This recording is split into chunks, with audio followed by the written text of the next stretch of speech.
बच्चों आज हम पढ़ेंगे topic calculations based on chemical equation.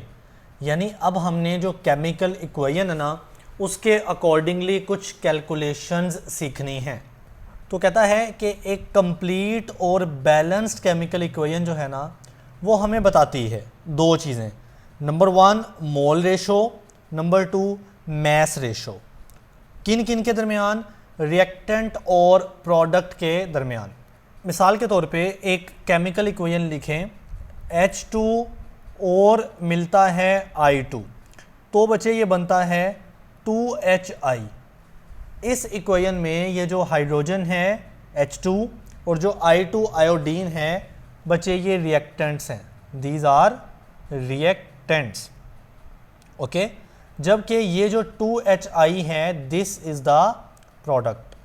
सो अब देखें बैलेंस्ड केमिकल इक्वेशन हमें बताएगी कि मोल रेशो या मैस रेशो, मतलब हाइड्रोजन के साथ यहाँ पे क्या लिखा है? कुछ भी नहीं, इट मीन 1 लिखा है। आयोडीन के साथ यहाँ पे क्या लिखा है? यहाँ भी कुछ नहीं लिखा, तो यहाँ भी 1 लिखा है। तो हमें बताया जा रहा है कि अगर हाइड्रोजन का 1 मोल लिया जाए, ये जो 1 होता है ना ये मोल्स बताता है, तो हाइड्रोजन का अगर 1 मोल लिया जाए, आयोडीन का भी 1 मोल लिया जाए, तो हाइड्रोजन आयोडाइड HI के 2 मोल्स बनते हैं। तो बैलेंस्ड केमिकल इक्वेशन ने आपको क्या बताया? मोल रेशो बताई। इस तरह से मैस रेशो भी बता सकते हैं जो आगे जाके हम समझेंगे।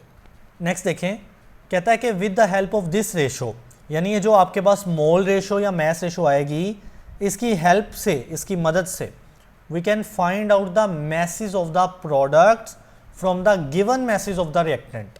यानी अगर आपके पास रिएक्टेंट के मैसेज या मोल गिवन होंगे तो आप प्रोडक्ट के मैसेज निकाल सकते हो या उनके मोल्स निकाल सकते हो। इसी तरह से नेक्स्ट कहता है और the mass of the reactant, यानी आप मालूम कर सकते हो रिएक्टेंट का मैस। अगर आपके पास गिवन हो प्रोडक्ट का मैस, यानी उल्टा, मतलब अगर आपके पास प्रोडक्ट का मैस गिवन हो तो बच्चे आप रिएक्टेंट का मैस भी निकाल सकते हो। तो ये बताए जा रहे हैं हमें बैलेंस्ड केमिकल इक्वेशन के फ़ायदे। ठीक है, इससे सबसे पहले आपको क्या पता लगती है? मोल रेशो या मैस रेशो पता लगती है।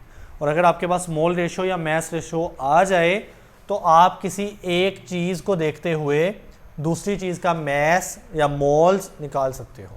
अब बच्चे फॉर एग्जांपल अब जो सारा लिखा हुआ है ना वो नीचे वाली बैलेंस्ड केमिकल इक्वेशन को एक्सप्लेन किया गया है, तो मैं इसको आपको साइड बॉक्सेस पे समझाता हूँ, साइड बोर्ड पे, इसको गौर से देख लें।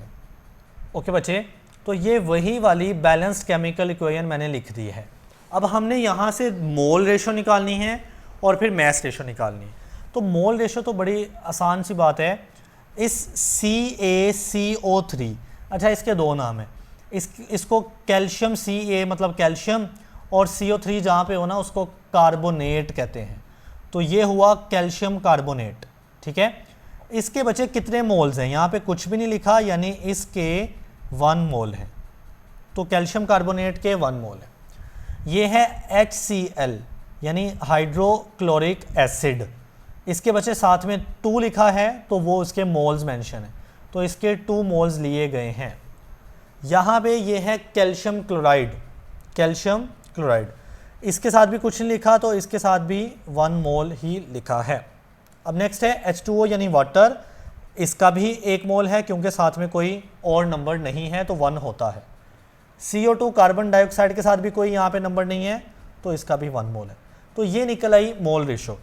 अच्छा, आपने एक चीज़ का ख्याल रखना है, ये है कैल्शियम कार्बोनेट, इसी का बच्चे दूसरा नाम होता है लाइमस्टोन। मैं साइड पे लिख देता हूँ, लाइमस्टोन इसी को बोलते हैं और इसी का नाम है calcium carbonate, calcium carbonate. Okay, तो अब ये आ गई इनकी मोल्स रेशो। अब 1 मोल के अंदर कितना मैस होता है, यानी जिसको हम मैस रेशो कहते हैं वो भी निकाल लेते हैं। बच्चे ये जो कैल्शियम होता है ना इसका मोलर मैस होता है 40। ठीक हो गया। ये जो कार्बन है इसका मैस आपको पता है 12 होता है, और साथ में ऑक्सीजन है वो भी 3।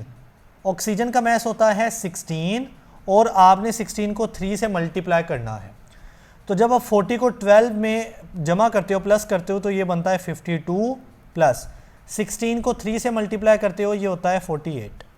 52 को 48 में ऐड करें तो 100 ग्राम हो जाएगा कैल्शियम कार्बोनेट का मैस। ठीक है, मोल्स की बात करें तो 1 मोल यूज़ हो रहा है और मैस की बात करें तो 100 ग्राम यूज़ हो रहा है। मैं ऐसा करता हूँ, मोल्स को और मैस को हाईलाइट कर देता हूँ ताकि दरमियान वाली कैलकुलेशन से कन्फ्यूजन ना पैदा हो। अब HCl निकालते हैं। HCl याद रखिएगा यहाँ पे 2 हैं। ठीक है, एक हाइड्रोजन का मैस होता है 1 और साथ में एक क्लोरीन है, उसका मैस है 35.5। ये एक HCl है और हमारे पास साइड पे लिखा है 2 है, तो हम इसको 2 से मल्टीप्लाई भी करेंगे। सो ये हो जाएगा 2 इंटू 1 प्लस 35.5 हो जाएगा 36.5। ठीक, 36.5 को 2 से मल्टीप्लाई करें तो बच्चे ये बनता है 73 ग्राम। ठीक है, तो ये देखें 2 HCl के ज़ाहिर है 2 मोल्स हैं और उन 2 मोल्स का मैस कितना है, 73 ग्राम मैस है। अब हम मूव करते हैं कैल्शियम क्लोराइड के ऊपर। बच्चे ये जो कैल्शियम है इसका मैस होता है 40 प्लस क्लोरीन का मैस होता है 35.5। लेकिन अब गौर करें तो क्लोरीन के साथ 2 भी तो लिखा है ना, CaCl2 है, तो क्लोरीन के साथ 2 है, लिहाजा 35.5 को 2 से भी मल्टीप्लाई कर देना है। अब आप क्या करेंगे, 35.5 को 2 से मल्टीप्लाई करेंगे और उसमें 40 ऐड करेंगे तो ये 111 ग्राम आएगा। ठीक है, तो CaCl2 कैल्शियम क्लोराइड के 1 मोल लिया था हमने और 111 ग्राम आ रहा है मैस। अब हम वाटर पे चले जाते हैं। वाटर में हाइड्रोजन हैं 2, तो हाइड्रोजन का बचे 1 का मैस 1 होता है, मल्टीप्लाई 2 कर देंगे चूँकि 2 हाइड्रोजन है, प्लस साथ में ऑक्सीजन का मैस होता है 16। तो अब 1 इंटू 2 आपको पता है 2 हो जाएगा, प्लस 16 है तो ये बन जाएगा 18। तो अब देखें वाटर के नीचे 1 मोल लिखा हुआ है और इसके मैस की बात करें, सॉरी मैं ग्राम लिख लूँ, 18 ग्राम।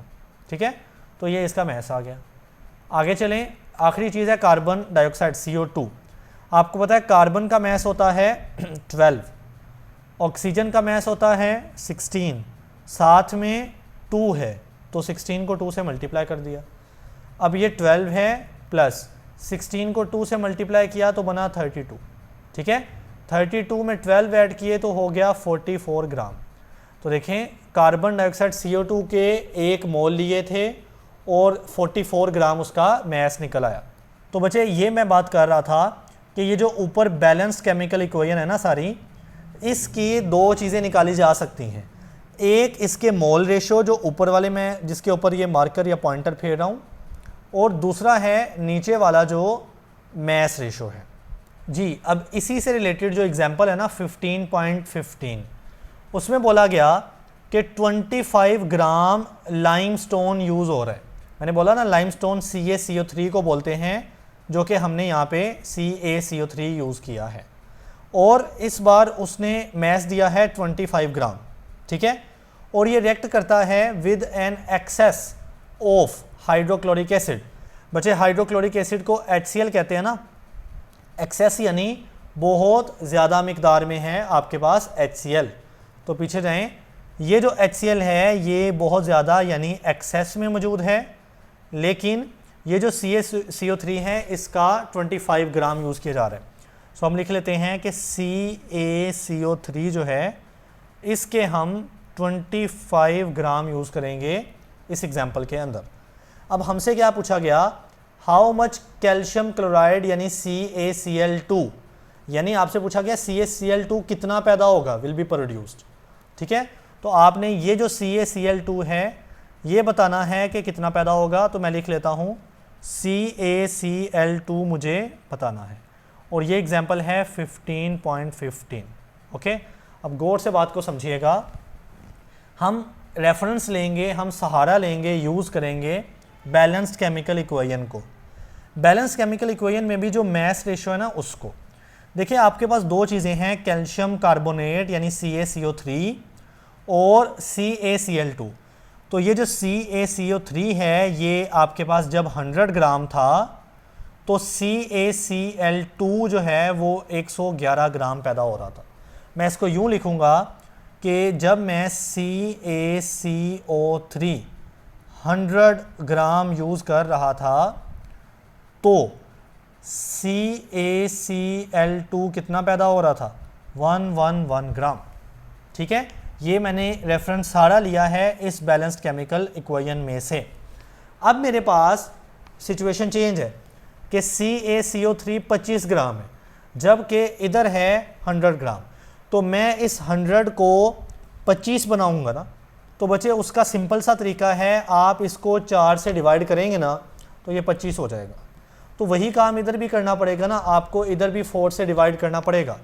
तो ऐसी बात है कि कैल्शियम कार्बोनेट ये 4 और 4 25 बचेगा, तो ये रह जाएगा 25 ग्राम। और ये क्या चीज़ है, ये कैल्शियम कार्बोनेट है, जैसा कि यहाँ पे मौजूद है कैल्शियम कार्बोनेट 25 ग्राम है। अब मैं इन दोनों को डिवाइड कर लेता हूँ, तो बच्चे ये आंसर आ रहा है 27, ये 2 है बेटा, ठीक है, 27.75 ग्राम। तो ये हमारा सिर्फ आंसर है कि कैल्शियम कार्बोनेट जब 25 ग्राम है तो कैल्शियम क्लोराइड CaCl2 जो है वो 27.75 ग्राम है।